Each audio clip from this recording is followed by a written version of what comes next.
Dear God. Chapter 9. A speech to end all speeches. Luca awoke to find himself face down in bed. He moaned into his pillow. Why would Gran drug him? Or rather, why was she trying to drug Mr. Nuncreed? Because he's a creepy old man. Shaking the questions from his woozy head, Luca snapped back to the matter at hand. The festival. Okay. Anything else in here? I really wish they would let me jump on the bed. That'd be fun.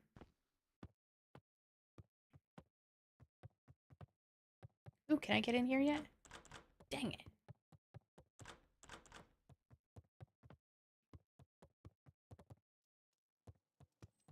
No Gran.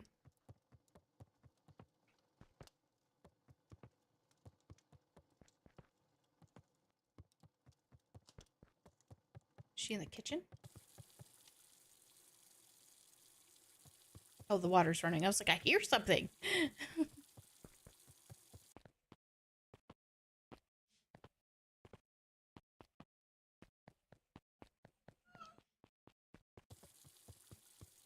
All right, before we continue the story, I'm going to take a quick break. I'm going to run ads really quick, and I'm going to let the dogs out, and I'll be right back.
All right. Sorry. I apologize for taking so long. I let the dogs out. I grabbed a quick snack. All right. Let's continue. Okay. So Gran is still not here. Is she out here? Nope.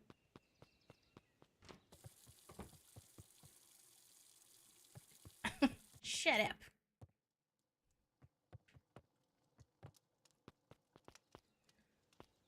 What were we supposed to do? I forget.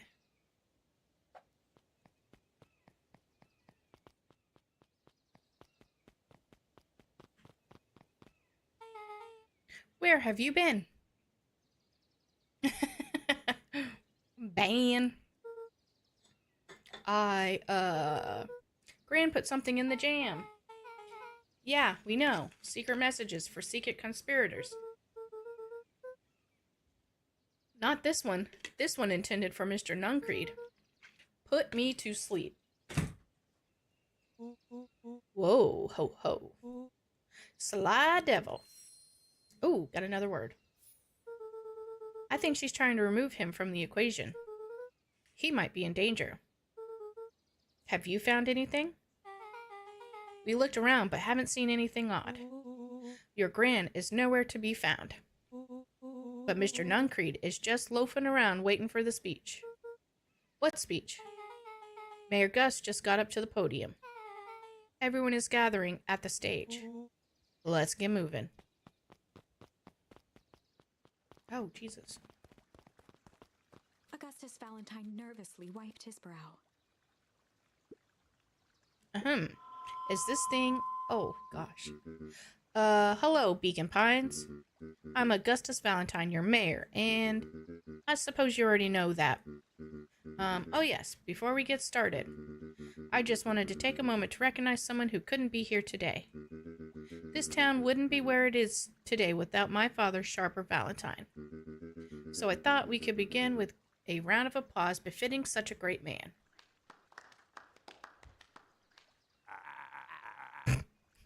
Dude's voice gets me. Even that's more than the old codger deserved. Gus cleared his throat and awkwardly loosened his tie. Right. Where was I? William Kerr bounded on the stage with the energy of a preacher at a big tent revival. Gus Valentine, everyone. He gave Gus a hearty slap on the back and motioned him off the stage. Let's hear it for our mayor. What a great turnout. Ah, heck, I didn't prepare anything. But I suppose I could say a few words. Would be a shame to waste such a beautiful podium. Mr. Kerr pulled a thick stack of note cards out from his vest. Jesus. Community, conviction, commitment. These are the things we celebrate at Perennial Harvest. For us, these are the pillars of the bridge to a better tomorrow. But I think it's time to add a new pillar. Change. Change is a powerful thing. It's inexorable, unavoidable, and undeniable. And I am dadgum thankful for it. Change is the reason we're all together today. It's hard for me to believe that it was only 4 years ago when fate brought me here. A simple business trip, which brought me to a small town which would change my life forever. Mr. Kerr took a moment to survey the crowd. You know what? He wiped away a single tear. From the second I set foot in Beacon Pines, something about this place has held me captive. You see, change represents opportunity. It represents potential. It was change that helped me recognize the potential of this place. To see that the people of this town, despite suffering great loss, still held on to the things that made them special. He thumped the podium to emphasize each word. Community, conviction, commitment, change. Mr. Kerr nodded confidently, biting his lip. The crowd was silent, in rapt attention. Fate made a perfect match that day. Nothing is more important to you all than community. And Perennial Harvest is a community first and foremost. Mr. Kerr methodically made eye contact with each section of the crowd. The only way you made it through the foul harvest was an unshakable conviction. A conviction that a better tomorrow was just over the horizon. Perennial Harvest was founded on the conviction that we are the horizon. The festival is a symbol of our commitment to each other. His voice began to build to a crescendo. We now walk hand in hand into a future we will shape together. And that is what change is all about. Grabbing future by the scruff of the neck and making things happen. Change is a choice. I'm tickled pink that we'll be making that choice together. How great is that? Just imagine what we can accomplish. Oh, Jesus. What was that? The crowd began to look around nervously. Don't worry, a little thunder isn't going to ruin this day. Everyone remain calm. Mr. Kerr quickly flicked through his note cards. Where was I? Through all of my travels, I have learned one true thing. One always reaps what they sow. We have all planted a lot of good in this town, and so it is with a happy heart that I can proclaim, He raised his hands up to the heavens. our harvest awaits. Jesus. They all died. What? This game is brutal. A merciless wall of impossibly cold air ripped through the crowd, instantly freezing everyone and heck? everything it touched. For a man like William Kerr, this was a fitting way for things to end. On a stage, with an entire town frozen in rapt attention for the rest of time. What the heck? The end. How many more times am I going to kill everyone? There's that ice again! Whenever I think we're getting close, it comes along and ruins everything! Maybe we should just quit? Maybe you should just close the book, walk away, and never think of me again! No, I don't. We got a little closer this time. We just need to try again. Please. Did we get closer? Because I feel like we didn't. Okay. Where are we at now? Tickle. Okay, so there's flight. Shame. Rumble.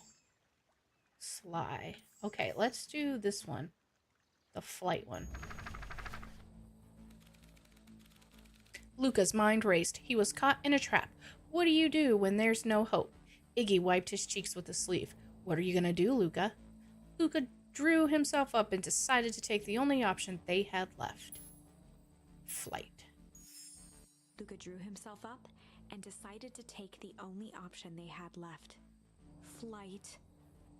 He squinted down the barrel of the mission control defense cannon, aiming it through an opening in the dense tree branches.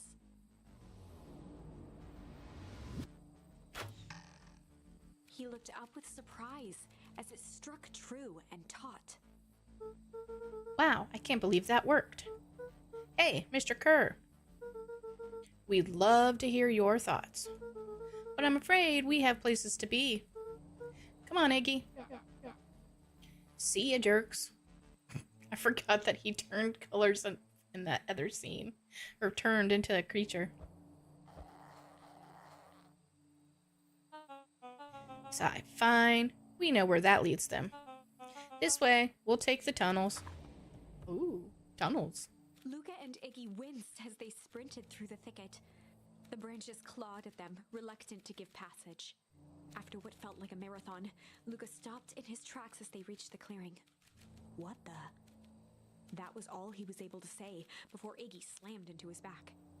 The boys tumbled down a steep decline and crashed with a wheezing thud on a surface as hard as ice. In fact, it was ice. Ice again! Chapter 5. What the hell? Signs. They stood silently, catching their breath. The sky was like sapphire. With each breath, a plume of steam escaped from Luca's lungs. Let's keep moving. Luca pulled Iggy to his feet as they gazed across a snowy terrain. That was actually pretty badass. I think we lost him. Are we up in the mountains? I don't think so. If anything, we went downhill. Then what's up with the Winter Wonderland? All I know is there's no going back the way we came. Let's see if we can get our bearings. Follow me. Find a way home. Oh boy. I bet it's through the tunnels. Oh. Luca! Luca, are you there? Luca had almost forgotten the walkie-talkie he was carrying. Is that Bozo Kerr? I hope nothing bad has happened to you out in those woods. Luca looked at Iggy with hesitation. No need to be rude. With a resigned sigh, Luca responded. It seems like the only dangerous thing in the woods is you. He speaks, the young man of the hour. Now, how in tarnation did you end up with one of our radios? Just lucky, I guess. Boy, howdy, you Van Horns are full of surprises, aren't you? You knew my parents? I never had the honor of meeting your father, but your mom sure was a handful. Luca winced, shoving the walkie-talkie back into his pocket. We gotta keep moving.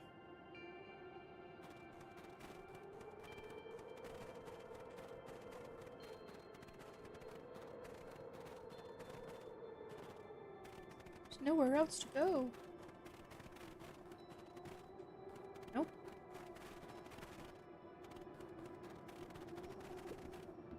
A disc of smooth metal was lightly covered in snow.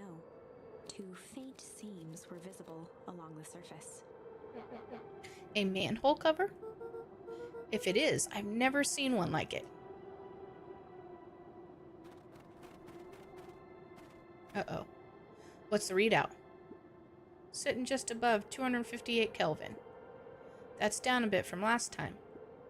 Should we report this to Mr. Kerr? Meh, still within safe ranges. It may be spreading, but it's under control for now. Even a small nudge in the equilibrium could cause a cascade. Dude, relax. Just a few more sites to hit before we can punch out. Let's get this over with.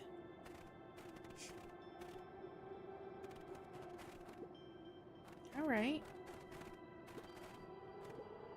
What's all this? Hard to say with all the snow. I think it's a town sign. I can almost make out letters under there. What town could this even be? There couldn't be another town this deep into Weepwood. I'm looking at evidence to the contrary. Let's figure out what we're dealing with here. Step 1. Snow's gotta go. I'll see what I can do.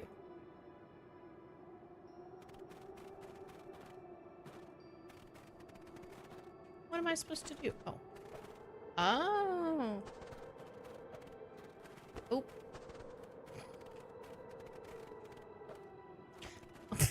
I can't throw to save my life. There we go.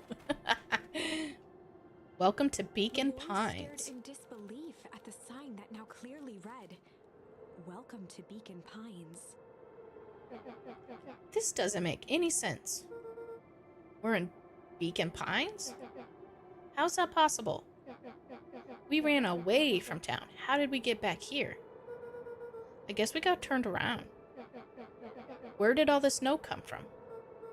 Well, it's been colder than normal lately. There's a pretty big difference between sweater weather and Arctic hellscape. The puddle we fought at before, it was cold too. Maybe all of it leads to one source. You think it's related? What the hell is going on? We're gonna get you some answers. Let's keep moving. Dun dun dun! Oh, dang it, go back. Oh, never mind, it was just snow.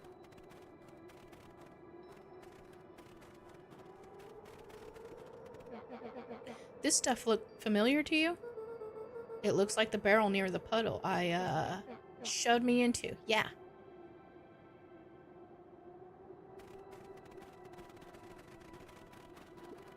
Ooh. The fencing glistened, each chain link encapsulated with a translucent layer of ice. Looks like the stuff they put up around Weepwood. The stuff who put up? I don't know. It's all frozen. Looking down at the frozen stream, Luca could faintly see a school of minnows encased in the ice. Whatever happened here, it happened fast. The fish didn't even have time to run. Or, swim run.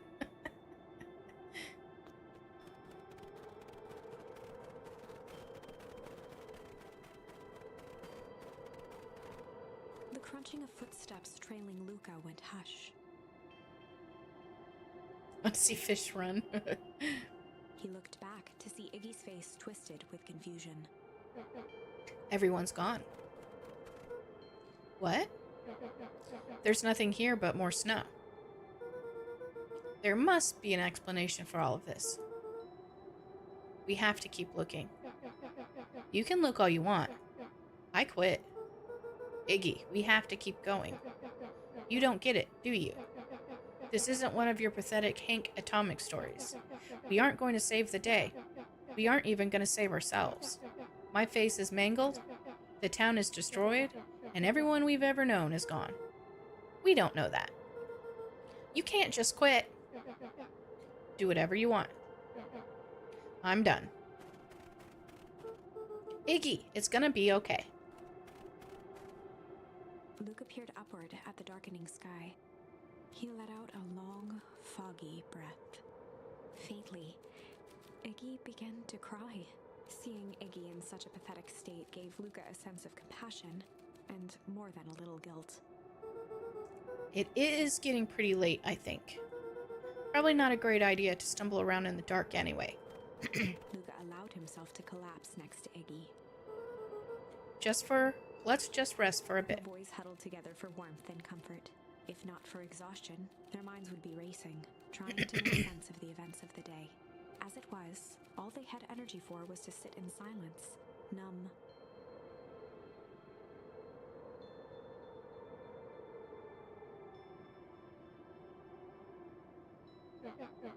The way the snow covered everything over.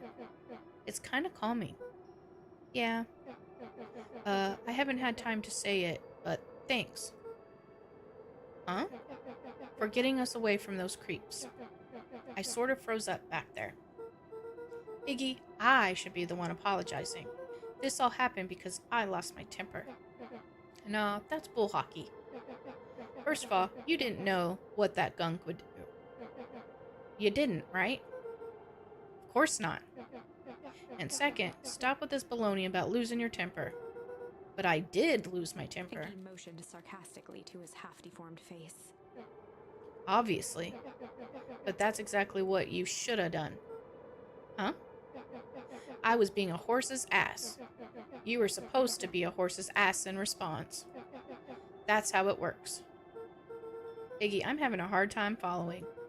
You wanted me to fight you? Of course. Geez, you goody-goody types take forever to understand this very basic point.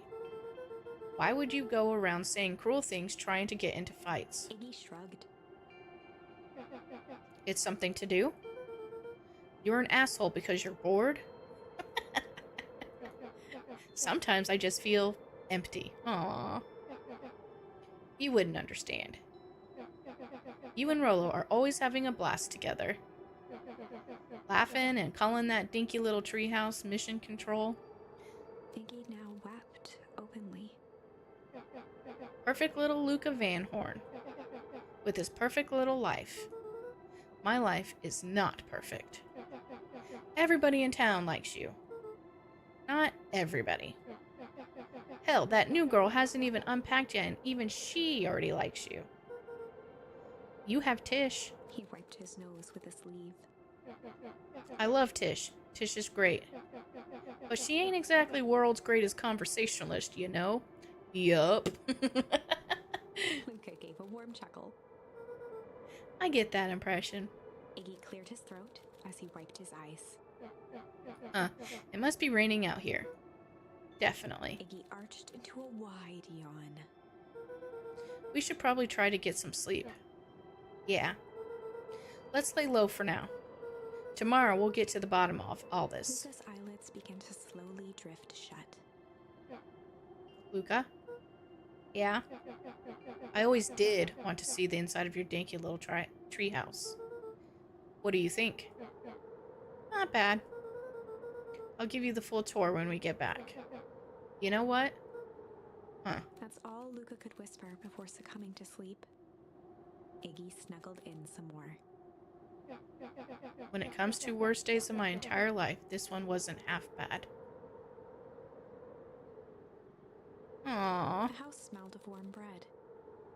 Luca was playing with toy blocks on the living room rug. He looked up to see his parents on the couch. His mother held his father's head in her lap. She idly stroked his hair while humming a song. A voice behind Luca spoke. "This is how you remember them, huh?" Luca turned to see his own face. The doppelganger from his dreams, still clad in a yellow hazmat suit, still carrying a look of disdain behind empty eyes. Aww, look at this perfectly cozy scene. You know it wasn't really like this. The figure picked up a toy block and inspected it. It's amazing the facades that one can build given the right materials. Not that I blame us. These are a child's memories. All you don't remember, do you? Lucas snatched the block from the figure's yellow-gloved hand. Remember what? The doppelganger pointed to the couch. The last day we saw him alive. The day he chose to abandon us. Luca turned to look at his father, still lounging on the couch. That's not true. He didn't abandon us. The doppelganger waved his hand dismissively. Everything is true here. It's just a matter of what we choose to see. Well, let me show you. The world flickered and pulsed. Luca was sitting next to his bed, listening to his heartbeat with one of his dad's stethoscopes. The doppelganger limped into the room. No, we both know that's not how this went. He grabbed Luca's hand and guided the stethoscope to the floor. Luca heard muffled shouting, brought close by the stethoscope. It was his parents, fighting. Do you remember what we did next? Luca gave a slow nod and crept down the hall to peek through the banister. He could see the outline of his mother at the bottom of the stairs. Damn it, Walt. We can't afford to get involved in this. She was scared. His father stepped forward. What am I supposed to do? Just watch? There's a sickness in this town, and we both know who's behind it. I swore an oath to help people. I won't turn my back on them. Luca's mother grabbed Walt. She was crying, pleading. I can't lose you. Walt calmly removed Eleanor's hand from his shoulder. What's right is right, and what's wrong is wrong. I could never live with myself if I let Sharper get away with this. Eleanor raised her voice. Spare me your bullshit platitudes. What about our son? Luca flinched, dropping the stethoscope down the stairs. Walt turned with a panicked smile. Luca, is that you, buddy? With tears in his eyes, Luca descended the stairs. Mom? Dad? What's going on? Walt dropped to a knee to meet Luca eye to eye. Nothing, buckaroo. Your mom and I just got a little overexcited is all. Yikes. Luca placed the stethoscope against his father's chest. His heart was racing. It sounded like you were going somewhere? Walt gently removed the device from Luca's ears. Listen to me, Luca. I have some business to take care of. I'll be back in time to tuck you in. Luca hugged his father tightly. Promise? Walt stood up and walked to the door. He glanced over his shoulder. I promise. Lie! Papa lies! With a wink and a grin, he put on his hat and strode out into the evening sun.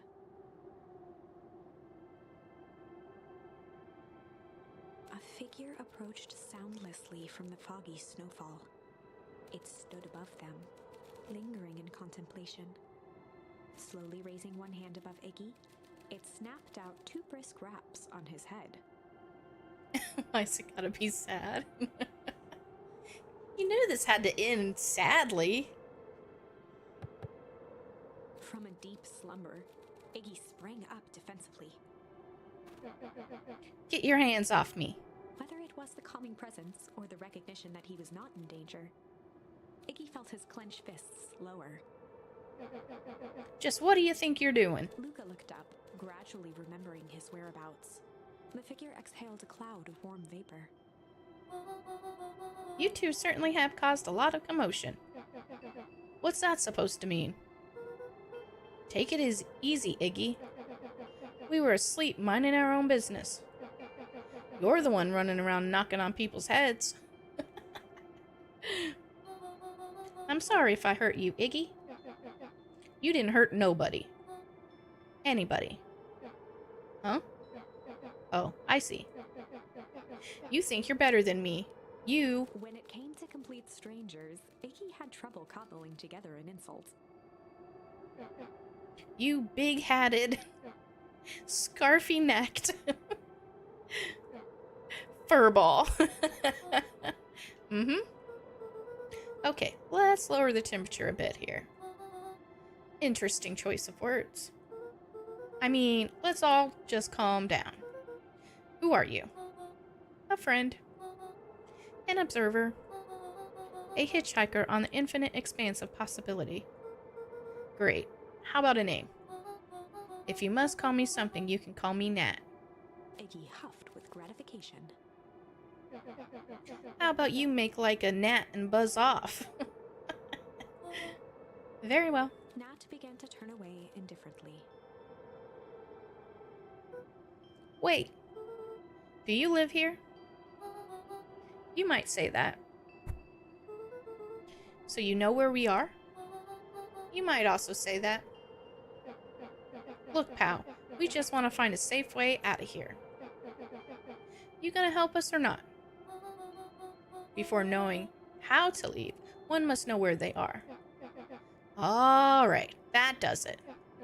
Luca, I don't know about you, but I'm getting out of here one way or another. Iggy turned sharply and began to stomp off. Enough with the riddles. Iggy, wait up.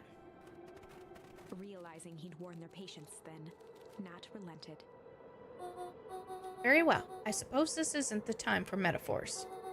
I'll show you how to get back home. Luca and Iggy turned around with hope in their eyes. Come here. Nat took a deep breath in. Close your eyes. Nat exhaled slowly, then snapped his fingers. Okay, open them. For a brief moment, Luca and Iggy let themselves believe that some great magic was about to unfold. Until they opened their eyes and found themselves in the exact same place. Cold and disheartened. This is your home. This is Beacon Pines. Look, Nat, we don't know how we got here. Maybe we stumbled through some time travel gate in Weep Wood. Or we teleported to some alternate universe. Or this is all just some cruel experiment by Kerr and his goons. But this is not our home. You're inching closer to the truth. Alas, the reality is much less fanciful. Just give it to us straight. So be it. As I said, this is Beacon Pines. The original, true Beacon Pines. Oh. You both grew up here. But the town you've called your home for the past several years is a replica. A remarkable achievement of engineering, to be fair. But a replica nonetheless. That's impossible. It's too much work. You'd need a whole town to replicate a whole town. Indeed, to pull off such a feat would require immense labor power. That which would be moved would be moved. That which could not would require a precise duplicate. We would have noticed. Someone would have noticed. You'd think so, unless the auditing was impeccable. A mind-numbing attention to detail. As for the innumerable trivialities which complete the tapestry, well, you can leave that to a miraculous thing we call a brain. It has a real aversion to discontinuity, a revulsion even. The brain has a wonderful way of smoothing out the rough edges, keeping us sane. Luca and Iggy looked around uncomfortably. So you're saying that someone made an entire new town and moved us all and no one noticed? Precisely. But why? Why is the one question that can never be answered with certainty.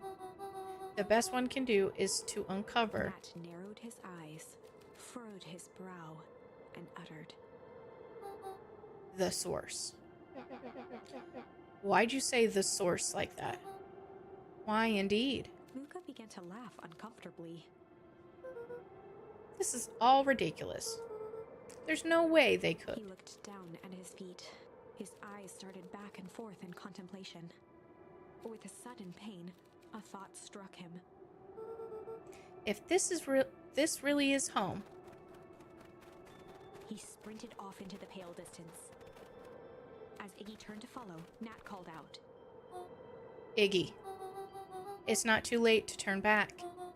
Simply head west through Weep Wood. Oh. Chapter 6. The Source. Nat expressed his sympathy with a shrug and sauntered off as unassumingly as he'd arrived. He'd given Luca and Iggy what they needed, and nothing more. As Luca sprinted across the snow, the events of the past few days became clearer, pieces to a larger puzzle. Rollo said he was underground somewhere, captured. Mr. Kerr tried to cover it up with lies. The clipboards were hell-bent on capturing Iggy. It all seemed to point to Perennial Harvest. But right now, there was one thing that Luca needed to know. Luca stopped dead in his tracks.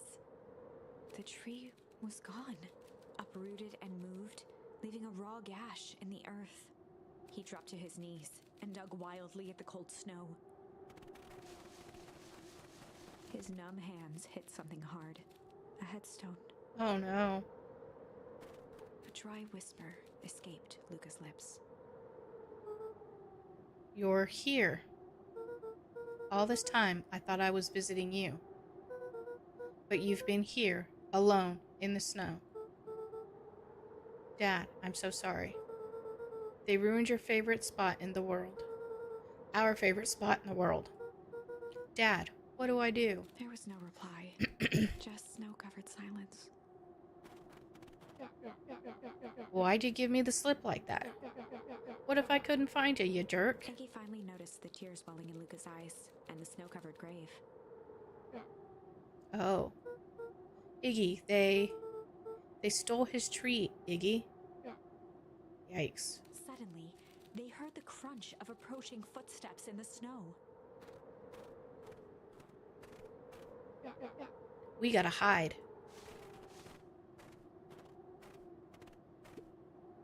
$259K. Fall off distance still good.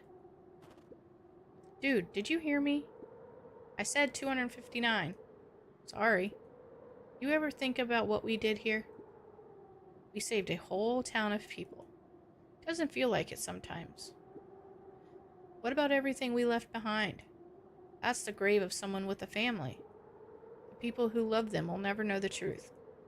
The truth is overrated. He bent down to scoop up a snowball and lobbed it playfully. Hey! Don't be such a downer, dude. We took this job to change the world. Yeah. Come on. It's almost lunchtime. Ha, weirdo.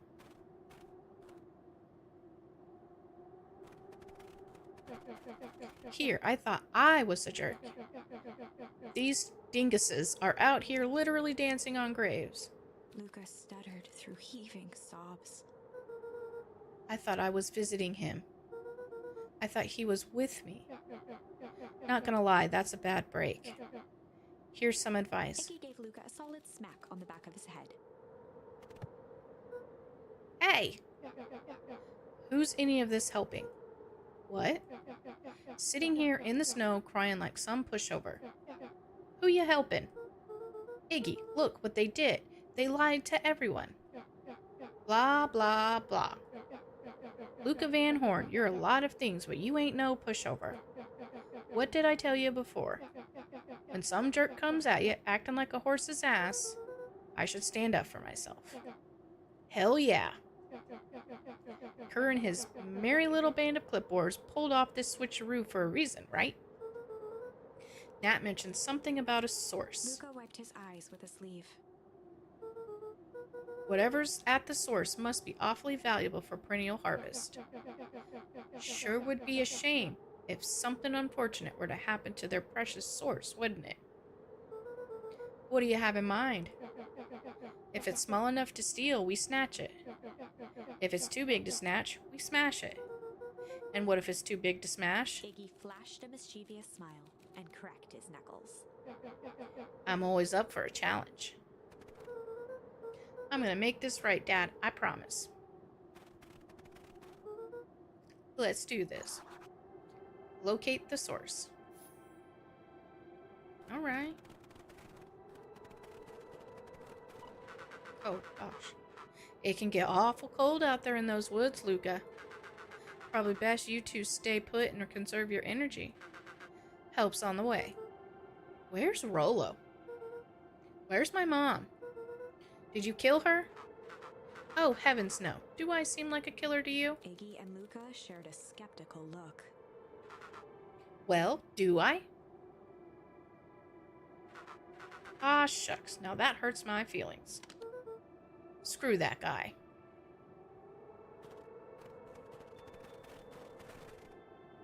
Wait, can I go that way? I can't remember. Now it stops, okay.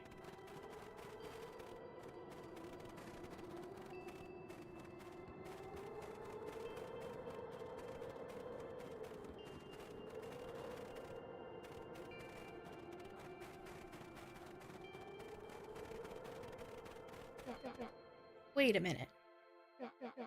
If this is the original town, then that means... Iggy darted behind a large pine and began digging furiously. He emerged holding a shoebox with a crude skull painted on its lid. What's that? Long story. So a few years back, I, came into possession of some premium grade fireworks. Not the wimpy firecracker stuff they give kids. The good stuff. So why did you bury it under a tree? That's the long part of the story. You and Rollo were doing chores at Rollo's chicken coop. And you guys pissed me off for some reason or another. Luca rolled his eyes with realization. No, you didn't. Iggy stifled a chuckle. Yep. I just wanted to give you guys a little scare. But like I said, these were some primo fireworks. So I might have underestimated things. You blew up the chicken coop. I prefer to think of it as an incendiary redecoration. Sorry, but you should have seen the looks on your faces. Rollo got grounded for months, which is why I needed to stash the evidence and lay low. So I buried them under that tree. But when I came back for them later, they were gone. I figured some grown-up found them and tossed them. Iggy triumphantly raised the shoebox. Turns out, it wasn't the fireworks that got moved. It was us. Unbelievable.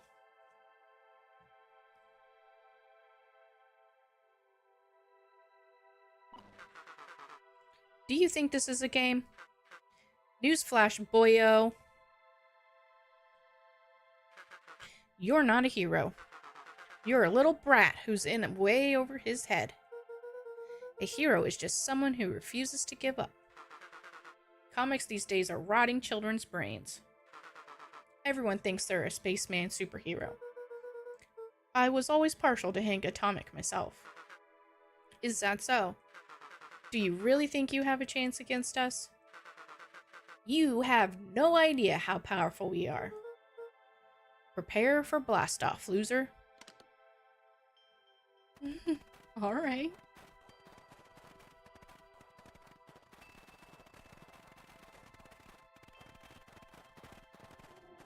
Oh gosh.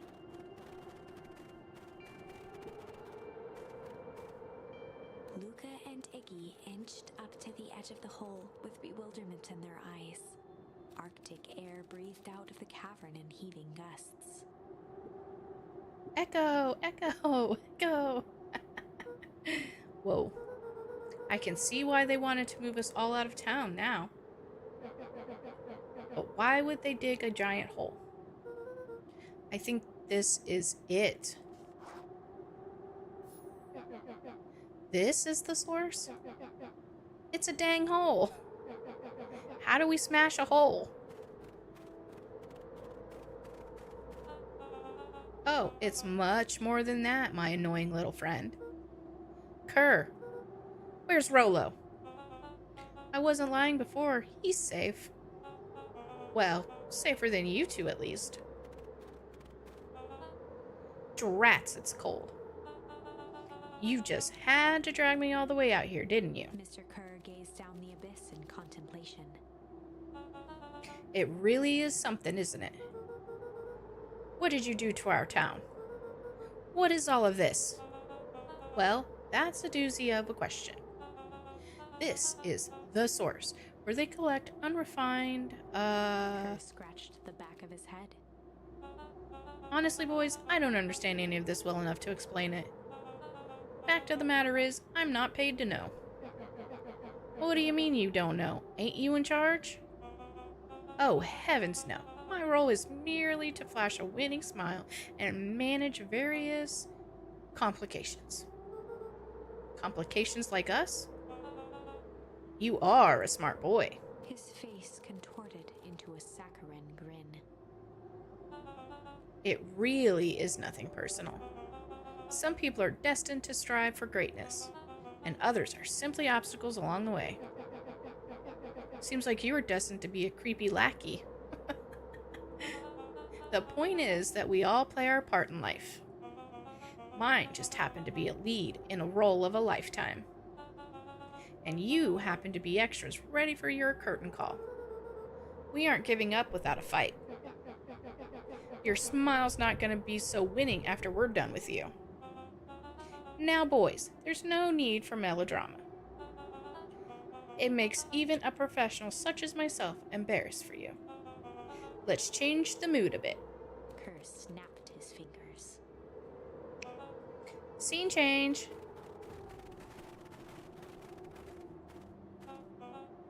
There, that's better. Deal with him. Uh-oh, Iggy we're gonna turned throw to us in the Luca hole. with a sly glance. Why are you smirking? Because I have a box full of fireworks and you don't. Iggy waved the box into the air, threatening to drop it down the hole. Stop!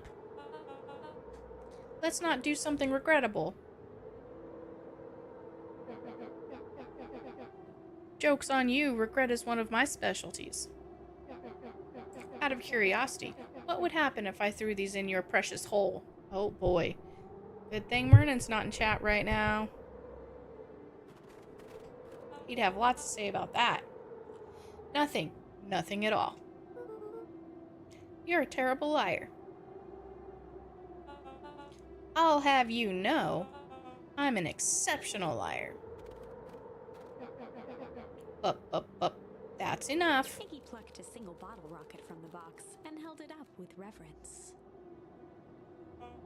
Stop, you fool. Call off your goons. After a long pause, Mr. Kerr flung up his hand with frustration. Very well. You all can head back for the night. It's been a long day. I'll handle these two from here. Mr. Kerr sighed into the frigid air. It's just us now, Iggy. You can put that down. What, like this? With a nonchalant flick, Iggy tossed the firework into the hole.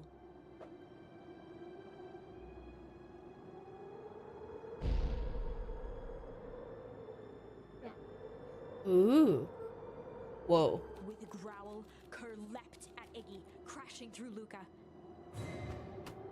Oh my god. Iggy tried to twist away, but in the struggle they both tumbled over the side. Luca dove forward, bracing Iggy's hand just before it slipped.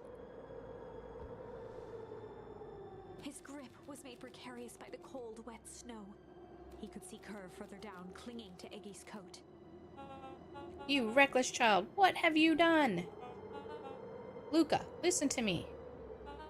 Hold on tight and use the walkie-talkie to call them back. How? What channel do I use? It doesn't make a damn difference. They're always listening. If you do that, the clipboards will just haul us up and snag us both. The only way you get out of this is if Kerr's out of the picture. Just let go and save yourself. If he lets go, we both die. I don't want to die, but seeing the look on your face almost makes it worth it. Mr. Kerr, you've had a long life. Why don't you actually do something selfless and just let go? Mr. Kerr gasped with insult. Long life? I'll have you know, I can still play 25. You should have heard me sing the part of Phyllis Young. With a wild look in his eye, Mr. Kerr began to hum a proud melody. Oh my. Wow, can you believe this guy? Gosh, we got another word. Luca's hand began to cramp. His voice began to crack. Kerr, just let go. No can do. If you want to save your friend, you'll have to save me too. Luca, look at me. It's okay. Luca felt Iggy loosen his grasp. You aren't going to kill your friend like that, are you? Every muscle in Luca's body burned. I'm not his friend. Yes, you are. Nah, I'm just no good bully. Like you, Kerr. Iggy, no. Luca felt his hand slipping. And I told you what you need to do with bullies. I can't. It's your only way out of this mess. 2 birds with 1 stone. It makes sense for us to fall together. Wackadoos travel in packs. A calm settled over Iggy's face. Luca, let me do this. Iggy's voice was colder than the bitter air billowing from the chasm. Let me do the right thing for once.